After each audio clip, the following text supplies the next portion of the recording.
Lumapit ka sa camera. Alam mo,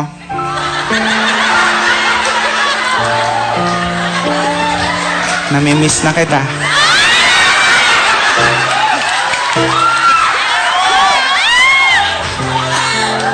Naalala ko yung ginagawa.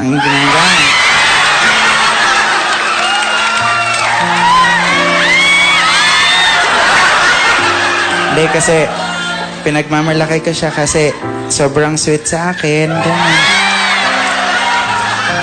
Katunayan nga, sobrang sweet.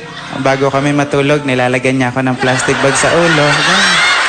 Pag hindi na ako makahinga, tatanggalin niya. Sabi niya sa akin, I love you.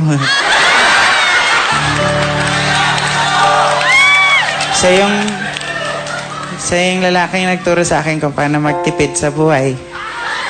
Katunayan, pagkakain kami, ang ulam niya, pork chop. Ganun. Sa akin, ketchup. Eh.